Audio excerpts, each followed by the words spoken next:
Bismillahirrahmanirrahim. Assalamualaikum warahmatullahi wabarakatuh. Innal hamdalillah nahmaduhu wa nasta'inuhu wa nastaghfiruh wa na'udzu billahi min shururi anfusina wa min sayyiati a'malina. Man yahdihillahu fala mudilla lahu wa man yudlil fala hadiya lahu. Asyhadu an la ilaha illallah wahdahu la syarika lahu.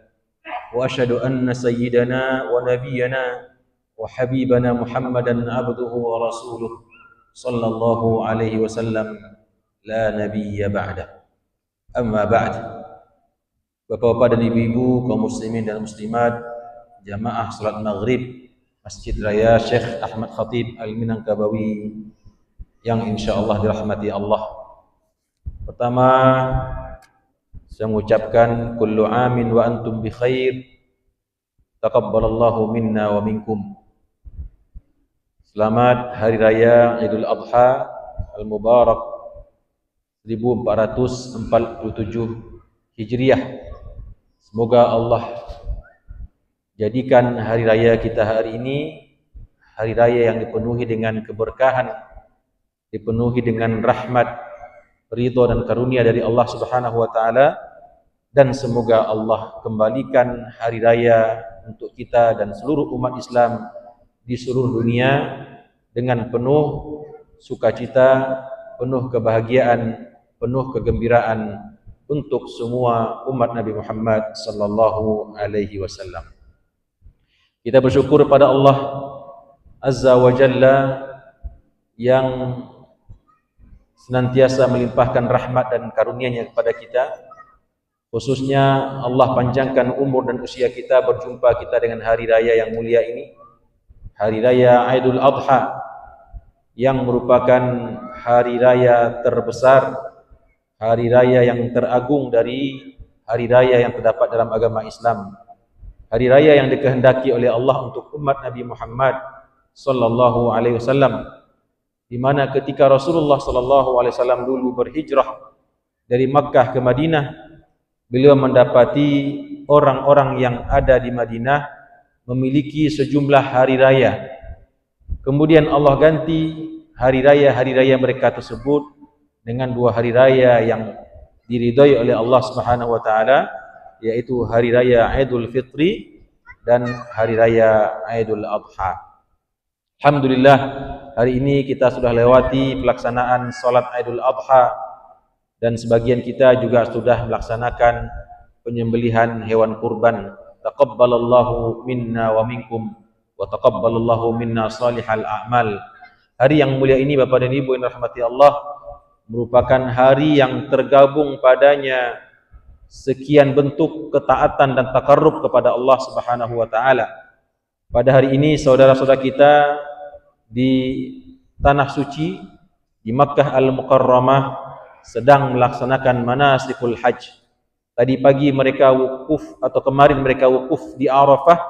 Kemudian tadi pagi dini hari mereka melanjutkan perjalanan menuju Muzdalifah, mabit di sana sampai waktu azan fajar. Kemudian mereka sholat subuh dan berangkat menuju Mina untuk melakukan ritual yang berikutnya, yaitu melempar jumrah di hari pertama, yaitu Jumratul Aqabah. Selesai melempar Jumrah Aqabah, sebagian di antara mereka ada yang kembali ke kemah di Harsul Lisan di Mina, dan sebagian ada yang mencoba untuk menuntaskan rukun haji mereka, yaitu berangkat menuju Masjidil Haram untuk melaksanakan tawaf ifadah dan sa'i rukun, lalu kembali ke Mina sebelum matahari terbenam.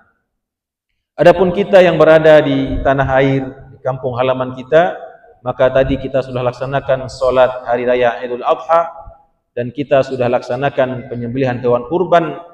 Maka alhamdulillah, meskipun kita tidak membersamai saudara-saudara kita yang menunaikan ibadah haji, namun bagi kita yang sudah memasang azam, memasang niat di dalam hatinya untuk berhaji, namun belum Allah berikan istita'ah, belum Allah berikan kemampuan, kesanggupan, insya Allah bagi yang betul-betul berniat dengan niat yang tulus, ikhlas, memasang azimah, tekad bahwasanya jika Allah mengizinkan, jika Allah memenuhi segala sesuatunya, dia betul-betul akan berangkat ke tanah suci.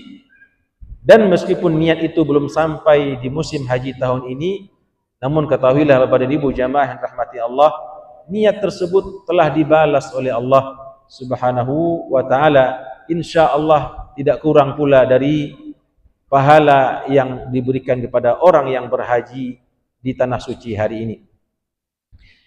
Kemudian Bapak dan Ibu yang dirahmati Allah Subhanahu wa taala, salawat dan salam kita doakan untuk baginda Rasulullah Nabi Muhammad sallallahu alaihi wasallam, yang karena dakwah beliaulah kita hari ini menjalankan syariat Allah, merayakan hari raya, menghidupkan syiar-syiar syariat agamanya yang agung. Bapak dan Ibu jamaah yang dirahmati Allah, pada kesempatan malam yang berbahagia ini kita tidak membahas salah satu hadis di antara hadis-hadis yang sahih dari Rasulullah sallallahu alaihi wasallam, namun kita akan menyampaikan beberapa hal yang berhubungan dengan ahkam dan adab ayyamut tasyriq, beberapa hukum-hukum dan adab-adab yang berhubungan dengan hari tasyrik.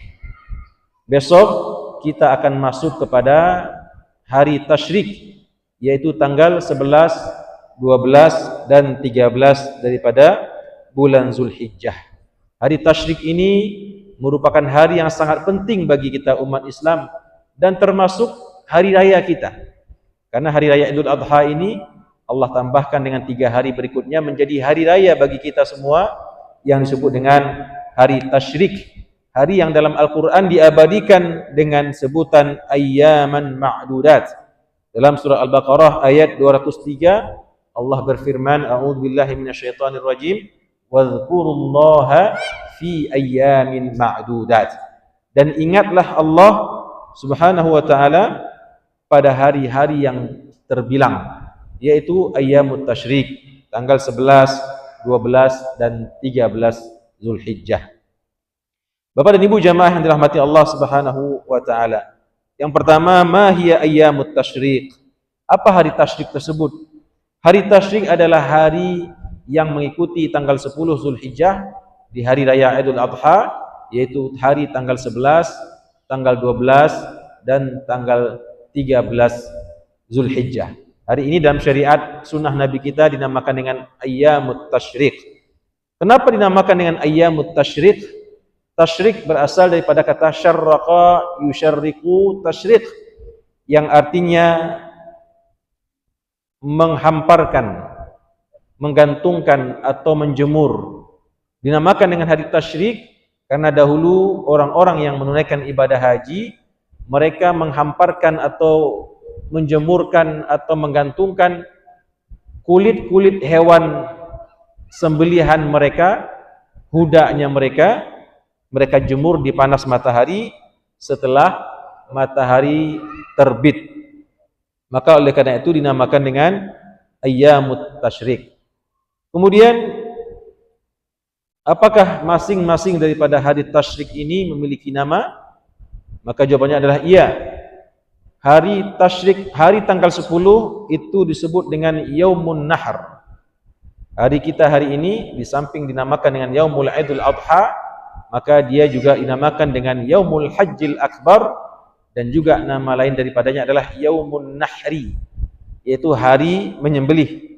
Itu tanggal 10. Adapun tanggal 11 maka dia disebut juga dengan Yaumul Qar. Yaumul Qar artinya adalah hari orang-orang yang menunaikan ibadah haji berdiam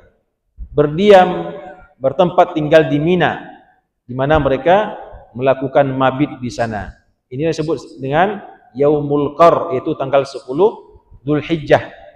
Kemudian tanggal 11 dan tanggal 12 disebut dengan Yaumun Nafar. Tanggal 11 Nafar Awal dan tanggal 13 ya, tanggal 12 adalah Nafar Awal dan tanggal 13 adalah Nafar Tsani. Inilah penamaan daripada Ayyamut Tasyrik yang 3 hari tersebut. Tanggal 11 dinamakan dengan Yaumul Qarr, tanggal 12 dinamakan dengan Yaumun Nafaril Awal, dan tanggal 13 dinamakan dengan Yaumun Nafarul Tsani. Kemudian Bapak dan Ibu yang dirahmati Allah Subhanahu wa taala, apakah ada keutamaan atau apa keutamaan hari tasyrik ini dibanding hari-hari yang lain, ya? Maka hari ini sebagaimana yang disabdakan oleh Rasulullah sallallahu alaihi wasallam memiliki keistimewaan di sisi Allah Subhanahu wa taala. Pertama, karena dia tersambung dengan hari raya Idul Adha. Kemudian yang kedua, karena hadis Rasulullah sallallahu alaihi wasallam yang diriwayatkan oleh Abdullah bin Qart dari Nabi sallallahu alaihi wasallam, di mana Nabi bersabda, "A'zamul ayyami 'indallah yaumun nahri thumma yaumul qarri." Hari yang paling agung, hari yang paling mulia di sisi Allah adalah hari nahar, yaitu tanggal 10 Zulhijjah, hari kita hari ini, dan kemudian adalah thumma yaumul qarr, hari yang kedua yaitu tanggal 11 Zulhijjah. Thumma yaumun nafaril awal wa huwa awsatuha, thumma yaumun nafarul tsani. Kemudian kata Rasulullah, hari nafar awal yaitu tanggal 11, dan hari nafar tsani yaitu hari yang ke-13, wa huwa akhiruha. Sebagaimana yang dikatakan oleh Allah Subhanahu wa taala dalam Al-Qur'an, surah Al-Baqarah, "Faman ta'ajjala fi yawmaini fala itsma 'alaihi wa man ta'akhkhara fala itsma 'alaihi." Barang siapa yang bergegas, terburu-buru meninggalkan Mina, dan dia hanya bertetap atau berada di Mina hanya 2 hari saja, maka tidak ada dosa baginya. Tapi sebaliknya, wa man ta'akhkhara, barang siapa yang mengakhirkan keluar dari Mina, dia lengkapkan keberadaannya di Mina selama 3 hari sampai tanggal 13, maka juga tidak ada dosa bagi orang tersebut. Maka bagi jamaah haji Bapak dan Ibu yang dirahmati Allah Subhanahu wa taala, ada 2 pilihan. Ada pilihan yang pertama namanya nafar awal. Nafar awal artinya jamaah haji berada di Mina tanggal 10, tanggal 11, dan tanggal 12. Kalau jamaah haji mengambil nafar awal, maka sebelum matahari terbenam pada tanggal 12 tersebut, mereka sudah harus meninggalkan Mina. Tapi kalau mereka masih berada di Mina sampai matahari terbenam dan sampai malam pada tanggal 12 tersebut, maka mau tidak mau mereka harus melengkapkannya dengan nafar tsani namanya. Nafar tsani artinya berada di Mina di hari yang ke-13 dan mencukupkan melentar jumrah yang 3 lubang tersebut, jumratul ula, jumratul wusta, dan jumratul aqabah, masing-masing 7 kerikil atau 7 lontaran. Kemudian Bapak dan Ibu jamaah yang dirahmati Allah Subhanahu wa taala, apa yang disyariatkan oleh Allah kepada kita di hari tasyrik ini? Yang pertama tentu yang jelas adalah mengagungkan Allah Subhanahu wa taala, memperbanyak kalimat zikir, mengingat Allah Subhanahu wa taala dengan takbir, dengan tahmid, dengan tahlil dan tasbih. Allahu akbar, walillahil hamd, subhanallah, walhamdulillah, wala ilaha illallah, wallahu akbar.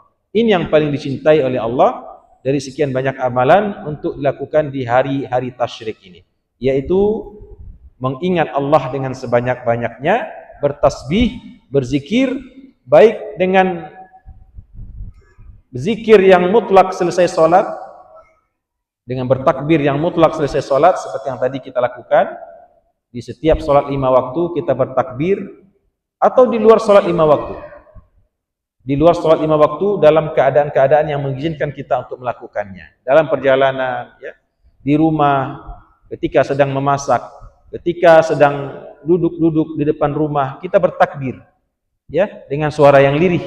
Tidak mesti keras, tapi yang jelas kita mengisi waktu kita dengan bertakbir, bertahlil, bertahmid, dan bertasbih. Nah, itu yang dimaksud dengan takbir mutlak atau zikir mutlak. Sedangkan zikir yang berhubungan dengan sholat atau zikir muqayyad, itu yang kita lakukan setiap selesai sholat 5 waktu, yang batas waktunya nanti adalah sampai sholat asar pada tanggal 13 Zulhijjah. Jadi beda dengan hari raya Idul Fitri. Kalau hari raya Idul Fitri kita bertakbir hanya sejak tergelincir matahari di sore hari tanggal 30 Ramadan, ya, malam 1 Syawal sampai selesai pelaksanaan hari raya, salat hari raya Idul Fitri, selesai sudah. Tidak ada lagi sunnahnya untuk bertakbir atau berzikir. Namun di hari raya Idul Adha, maka Allah syariatkan atau Nabi syariatkan kepada kita untuk terus bertakbir, bertahmid, bertasbih, bertahlil sampai tanggal 13, artinya besok, lusa dan lusanya lagi sampai waktu pelaksanaan sholat asar. Kemudian yang kedua, di antara yang juga dianjurkan kepada kita adalah untuk menolong tubuh kita dalam beribadah dengan makanan dan minuman yang semestinya. Karena hari raya Tasyrik ini adalah juga disebutkan Yaumul Akli Wasyurb, sebagaimana disebutkan oleh Rasulullah, hari makan-makan. Jadi memang dianjurkan di hari Tasyrik ini untuk menyediakan makanan-makanan, berbagai macam jenis makanan di rumah kita. Bikin rendang, bikin opor ayam, bikin lontong, bikin pical gado-gado, bikin kue bolu, bikin minuman dan lain sebagainya. Karena pada hari inilah Allah menganjurkan kepada kita untuk bersenang-senang, untuk bergembira ria, bersuka cita. Karena pada hari ini kita juga dianjurkan bersilaturrahim. Ya, meskipun dalam adat kebudayaan kita biasanya kita berhari raya berkunjung itu di hari raya Idul Fitri. Tapi sebetulnya sesungguhnya yang lebih dianjurkan lagi untuk berkunjung, saling berkunjung, bersilaturrahim itu adalah di hari raya Idul Adha, terutama di hari-hari Tasyrik. Karena itulah hari yang disediakan untuk kita untuk bersenang-senang, makan dan minum secukupnya agar kita kuat beribadah kepada Allah Subhanahu wa taala. Kemudian juga ya, yang paling utama yang disyariatkan pada hari Tasyrik ini adalah menyembelih hewan kurban. Ada yang menyembelihnya tanggal 10 selesai sholat Idul Adha, itu dibolehkan. Dan juga dibolehkan menyembelihnya di hari esoknya tanggal 11, 12 dan 13 sebelum pelaksanaan sholat asar.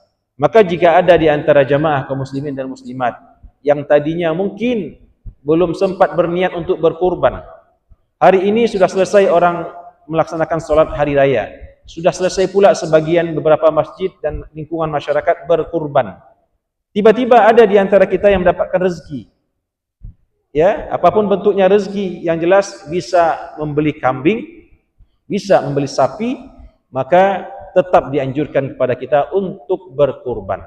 Tidak masalah tanggal 11, tanggal 12, bahkan kalau tanggal 13 sekalipun, yang penting disembelih sebelum pelaksanaan sholat asar. Maka al-udhiyah atau menyembelih kurban merupakan amal ibadah yang disyariatkan di hari raya atau di hari Tasyrik ini, yang merupakan hari-hari lebaran bagi kita, hari yang dipenuhi dengan kegembiraan dan sukacita bagi umat Nabi Muhammad sallallahu alaihi wasallam. Kemudian Bapak dan Ibu yang dirahmati Allah Subhanahu wa taala, apa bentuk zikir yang disyariatkan untuk kita baca di hari-hari Tasyrik ini? Maka para ulama menjelaskan bentuk bacaan-bacaan zikir yang dianjurkan untuk kita baca, baik zikir yang menyertai atau selesai sholat 5 waktu, begitupun di luar waktu-waktu tersebut adalah zikir membacakan takbir, ya, Allahu Akbar, Allahu Akbar, Allahu Akbar, la ilaha illallah, wallahu akbar, Allahu akbar, walillahil hamd. Yaitu ucapan takbir yang biasa kita sebutkan atau kita kumandangkan. Kemudian Bapak dan Ibu yang dirahmati Allah Subhanahu wa taala, di hari Tasyrik ini kita juga dianjurkan oleh Rasulullah untuk memperbanyak membaca doa. Di samping tadi berzikir, mengagungkan Allah, ya, mensucikan Allah, membesarkan Allah, maka kita juga dianjurkan untuk memperbanyak membaca doa.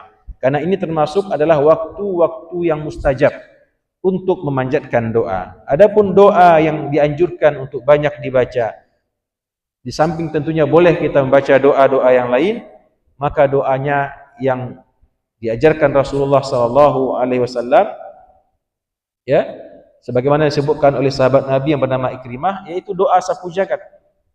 Apa doa sapu jagat kepada ibu? Doa sapu jagat yaitu Rabbana atina fid dunya hasanah wa fil akhirati hasanah wa qina adzabannar. Nah, itu doa yang dianjurkan untuk kita berbanyak membacanya di hari-hari tasyrik ini. Dan tentunya juga dibolehkan untuk membaca doa-doa yang lain, dan insyaallah ini adalah waktu yang mustajab. Maka semakin banyak kita berdoa, maka insyaallah semakin besar peluang Allah mengijabah, mengabulkan doa-doa kita tersebut. Kemudian Bapak dan Ibu jamaah yang dirahmati Allah Subhanahu wa taala, ada satu permasalahan, ya, yang berhubungan dengan hari tasyrik ini, yaitu hukum berpuasa padanya. Seperti yang sudah kita ketahui selama ini, dan ini mendapat para jumhur ulama, bahwasanya, dan menurut mazhab Imam Syafi'i juga, bahwasanya pada hari tasyrik ini diharamkan hukumnya untuk seorang muslim berpuasa. Jadi tidak boleh hukumnya kalau ada orang berpuasa, baik itu puasa sunat, puasa nazar, maka tidak dibolehkan hukumnya untuk berpuasa di tanggal 10, 11, 12 dan 13 Zulhijjah ini. Memang ada perbedaan pendapat para ulama, ada yang membolehkan kalau seandainya itu adalah puasa yang wajib, puasa nazar misalnya. Namun pendapat yang lebih kuat mengatakan tidak dibolehkan seseorang berpuasa di hari-hari tasyrik ini. Namun ada juga perbedaan yang berhubungan dengan orang yang sedang melaksanakan ibadah haji. Karena rata-rata jamaah haji, terutama yang datang dari Asia Tenggara, dari Indonesia, mereka adalah melaksanakan ibadah haji namanya haji tamattu'. Haji tamattu' itu adalah mendahulukan umroh daripada haji. Maka bagi orang yang melaksanakan haji tamattu', maka ada dua pilihan. Ya, yang pertama dia bisa menggantinya atau membayar dendanya dengan membayar dam. Ya, membayar dam dengan menyembelih seekor kambing di tanah suci.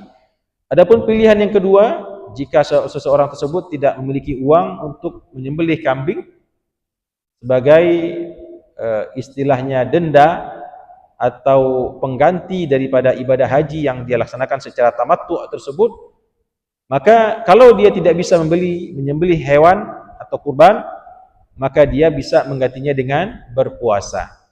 7 hari dia tunaikan puasa di tanah suci, 3 hari dia tunaikan di tanah suci, dan nanti ketika dia telah kembali ke tanah air, maka dia tunaikan puasa sebanyak 7 hari. Boleh terpisah-pisah dan juga boleh secara berurutan. Nah, ini yang berhubungan dengan ibadah puasa ketika datang hari tasyrik, yaitu tanggal 11, tanggal 12 dan tanggal 13 Zulhijjah. Kemudian Bapak dan Ibu rahimakumullah, ya, seperti yang tadi disampaikan, Nabi mengatakan bahwasanya hari raya tasyrik ini adalah ayyamu aklin wa syurbin, hari untuk makan-makan, hari untuk minum. Maka hari makan dan minum ini sangat dianjurkan untuk diisi dengan silaturrahim. Di antara ibadah yang paling utama yang kita lakukan di hari raya dan di hari tasyrik ini adalah menyambung tali silaturrahim. Bersilaturrahim dengan sanak keluarga kita. Silaturrahim itu utamanya dilakukan kepada orang-orang yang memang kita memiliki hubungan kekerabatan, hubungan nasab, hubungan darah. Pertama kepada orang tua. Itu yang paling utama.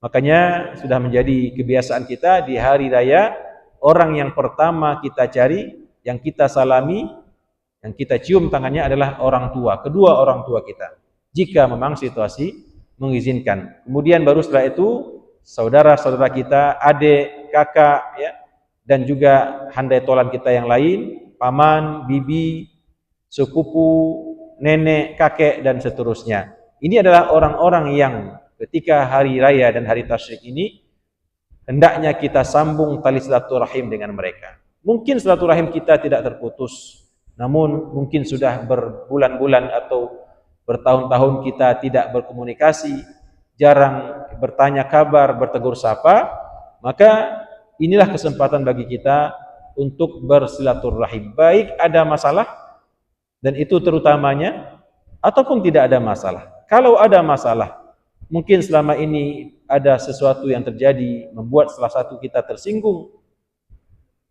marah, ya, maka inilah kesempatan bagi kita untuk memperbaiki hubungan tersebut. Nabi berkata, yang terbaik di antara kalian adalah yang paling duluan mengucapkan salam. Tidak penting siapa yang salah, siapa yang duluan salah, siapa yang benar, tapi kata Rasulullah, yang paling baik adalah yang lebih duluan mengucapkan salam, yang lebih duluan menelpon, yang lebih duluan mengirimkan pesan selamat hari raya Idul Adha. Itulah orang yang paling baik, orang yang paling mulia, terutama kalau itu berhubungan dengan orang-orang yang kita memiliki silaturahim dengan mereka, yaitu orang-orang terdekat, ayah, ibu, kakak, adik, paman, bibi, mertua, kakek, nenek, sepupu, dan seterusnya dan seterusnya. Kemudian juga dianjurkan kepada kita untuk mempererat tali ukhuwah, al-ukhuwah al-islamiyah kepada sesama umat Nabi Muhammad sallallahu alaihi wasallam, terutama kepada tetangga kita. Tetangga yang merupakan orang yang paling dekat dengan kita, yang kita diwasiatkan oleh Rasulullah untuk berbuat ihsan kepada mereka. Sampai Nabi berkata, malaikat Jibril senantiasa berwasiat kepadaku tentang tetangga. Berkali-kali malaikat Jibril berwasiat kepadaku agar memuliakan tetangga, sampai-sampai hampir saja aku mengira, kata Rasulullah, kalau seseorang meninggal maka hendaklah atau wajiblah tetangganya untuk menerima bagian warisan daripada hartanya. Kemudian juga teman-teman kita, teman-teman sejawat, orang-orang yang selama ini kita kenal, yang kita selama ini memiliki hubungan baik dengan mereka, ya, hubungan persahabatan, pertemanan, maka inilah kesempatan bagi kita untuk memperbarui hubungan itu kembali, untuk menghangatkannya kembali, menjadikan yang selama ini terputus tersambung kembali. Dan itulah anjuran atau ajaran dari Rasulullah sallallahu alaihi wasallam.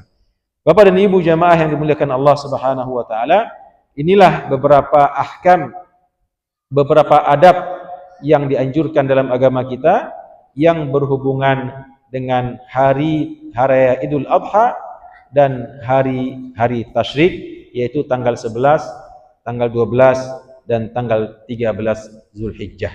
Mudah-mudahan dari hukum-hukum dan adab ini menjadi tambahan wawasan bagi kita, dan tentunya kita amalkan dengan memperbanyak menyebut nama Allah, berzikir, bertakbir, bertahmid, bertasbih dan bertahlil, baik selesai pelaksanaan ibadah salat, baik berjamaah maupun sendirian. Begitu pula di waktu-waktu luang kita, dalam berkendaraan, ketika duduk di rumah dan lain sebagainya, maka kita basahi senantiasa bibir kita dengan memperbanyak mengingat Allah, berzikir, menyebut nama-namanya yang mulia. Ini yang bisa saya sampaikan Bapak dan Ibu pada kesempatan pada malam hari ini. Mudah-mudahan ada manfaatnya. Sebelum kita tutup, jika ada yang ingin bertanya atau menambahkan, saya persilakan. Ada Bapak Ibu? Silakan Pak.